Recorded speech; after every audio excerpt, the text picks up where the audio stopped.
Alhamdulillahirabbil alamin. Saya sangat bersyukur dengan peluang yang telah diberikan dan ruang masa yang ada yang telah membantu saya untuk dapat menyiapkan pertama buku saya ini, Benteng dari Neraka dan Laluan ke Syurga, dan juga ini lagi satu, iaitu pendekatan ulumul hadis dalam menangani salah faham terhadap sunnah. Buku ini adalah karya bersama dengan sahabat saya Dr. Khadir Ahmad untuk para pembaca sekalian. Buku pertama saya ini adalah menjelaskan di antara laluan yang perlu diambil kesempatan oleh setiap Muslim dalam rangka kita untuk menempatkan diri kita ke syurga Allah SWT. Ya. Di mana dalam karya ini saya telah menyenaraikan 72 item, ya, yang merupakan benteng dan sekaligus menjadi laluan untuk melayakkan seseorang dengan izin Allah, ya. Tak boleh dah elak juga dengan izin Allah, sebab masuknya kita ke syurga adalah dengan rahmat daripada Allah Ta'ala. Apabila kita mengerjakan, dia menjadi sebab untuk melayakkan seseorang itu dengan izin Allah untuk dimasukkan ke syurga Allah SWT.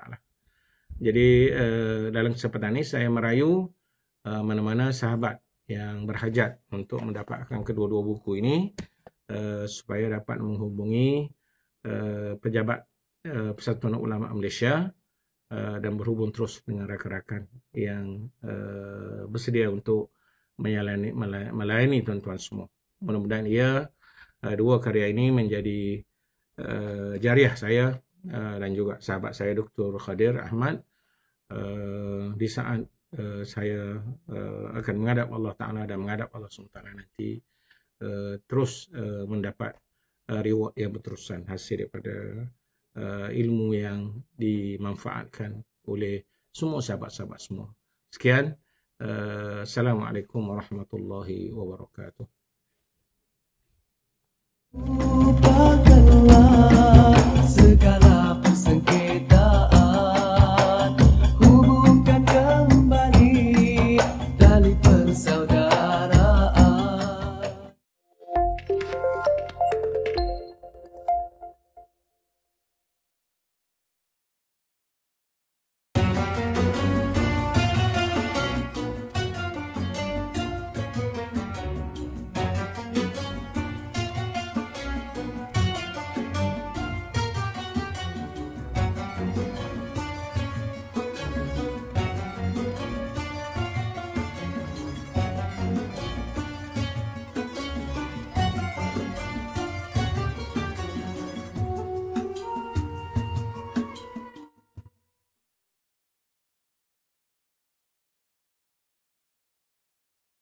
Bismillahirrahmanirrahim. Alhamdulillahirabbil alamin wa bihi nasta'in. Assalamualaikum warahmatullahi wabarakatuh. Terlebih dahulu saya ingin merakamkan ucapan terima kasih kepada Persatuan Ulama Malaysia yang memberi ruang kepada saya untuk menyampaikan tazkirah Ramadan kali ini. Seperti yang kita sedia maklum bahawa bulan Ramadan adalah bulan yang amat istimewa untuk kita. Bulan yang amat istimewa bagi seluruh umat Islam. Kerana bulan Ramadan ini Allah SWT menyediakan pelbagai kelebihan yang tidak disediakan pada bulan-bulan yang lain. Ianya dijelaskan oleh baginda Rasulullah SAW dalam hadisnya, di mana baginda Rasulullah SAW bersabda, "Idza dakhala Ramadan futihat abwabul jannah wa ghulliqat abwabun nar wa suffidat asyayatin." Apabila masuk bulan Ramadan, maka dibukanya pintu-pintu syurga, ditutupnya pintu-pintu neraka dan diikatnya syaitan. Tuan-tuan dan puan yang dirahmati Allah Subhanahu wa taala, setelah lebih 3 minggu kita berada di bulan Ramadan, maka teramat molek jika kita merenung diri kita untuk membolehkan kita menilai prestasi puasa kita kali ini. Jika semuanya berjalan dengan lancar, Alhamdulillah.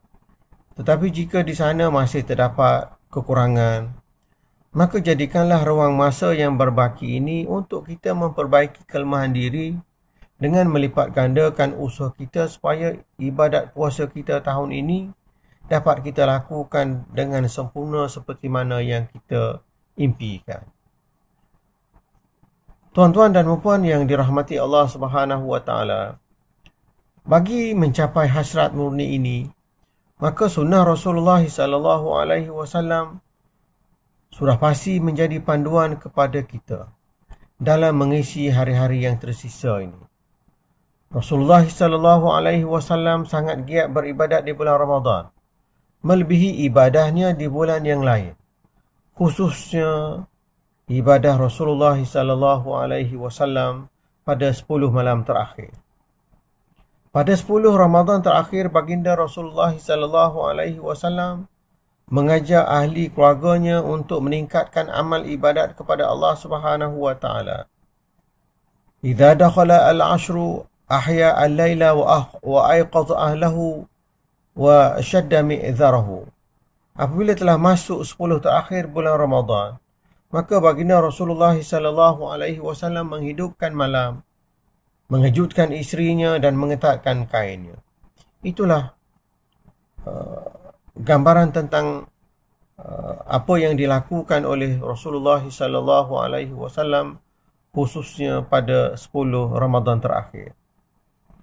Maka sebagai hamba Allah Subhanahu wa taala yang sudah banyak melakukan kesilapan, yang sudah tentu banyak kekurangan yang ada pada diri kita, maka sudah pasti sunnah Rasulullah sallallahu alaihi wasallam ini amat wajar kita ikuti. Baginda Rasulullah sallallahu alaihi wasallam meninggalkan pesanan yang amat berharga kepada kita menerusi hadisnya dengan sabdanya, "Man qama Ramadan imanan wa ihtisaba, ghufira lahu ma taqaddama min dhanbi." Tuan-tuan dan puan yang dirahmati Allah Subhanahu wa taala, kita semua sedia maklum bahawa bulan Ramadan amat istimewa kepada kita, kepada umat Islam, kerana pelbagai keistimewaan yang Allah Subhanahu wa taala janjikan kepada orang-orang yang beriman. Bulan Ramadan penuh dengan limpahan rahmat Allah Subhanahu wa taala. Bulan Ramadan penuh dengan limpahan maghfirah Allah Subhanahu wa taala. Dan bulan Ramadan kita dijauhkan daripada api neraka. Justru baginda Rasulullah sallallahu alaihi wasallam mengajar kita supaya kita memperbanyakkan doa kepada Allah Subhanahu wa taala, dan hakikat itu dinyatakan oleh baginda Rasulullah sallallahu alaihi wasallam menerusi sebuah hadis yang diriwayatkan oleh Abu Hurairah bahawa baginda Rasulullah sallallahu alaihi wasallam bersabda yang bermaksud, apabila berakhir 1/3 malam, Allah yang amat terpuji turun ke langit bumi dan berfirman, "Siapakah yang berdoa untukku? Siapa yang berdoa dan memohon, maka aku akan perkenankannya. Dan sesiapa yang memohon keampunan kepadaku, maka aku akan memaafkannya." Begitulah istimewanya bulan Ramadan ini, dan keistimewaan itu diberikan kepada kita. Baginda Rasulullah sallallahu alaihi wasallam sendiri banyak berdoa pada bulan Ramadan ini, dan di antara doa yang banyak dibaca oleh baginda Rasulullah sallallahu alaihi wasallam, "Allahumma innaka afuwun karim tuhibbul afwa fa'fu anni." Ya Allah, sesungguhnya Engkau Maha Pemaaf. Engkau menyukai permintaan maaf, maka maafkanlah aku. Justru pada kesempatan ini jangan lupa kita turut berdoa kepada Allah Subhanahu wa taala supaya kita dibebaskan daripada pandemik COVID-19 yang menghambat dan menghantui kehidupan kita. Tuan-tuan dan puan yang dirahmati Allah Subhanahu wa taala. Baginda Rasulullah sallallahu alaihi wasallam juga menyarankan kepada kita supaya kita bertaubat dan memohon istighfar kepada Allah Subhanahu wa taala, dan keadaan itu dinyatakan oleh baginda Rasulullah sallallahu alaihi wasallam sendiri dengan sabdanya, "Ya ayyuhan nas tubu ila Allah wastaghfiru fa inni atubu ila Allah wastaghfiruhu fi kulli yawmin 100 marrah." Wahai sekalian manusia, bertaubatlah kamu kepada Allah Subhanahu wa taala, kerana aku sendiri selalu bertaubat kepadanya dalam sehari sebanyak 100 kali. Tuan-tuan dan puan yang dirahmati Allah Subhanahu wa taala, baginda merupakan orang yang paling banyak beristighfar kepada Allah Subhanahu wa taala dan bertaubat kepadanya.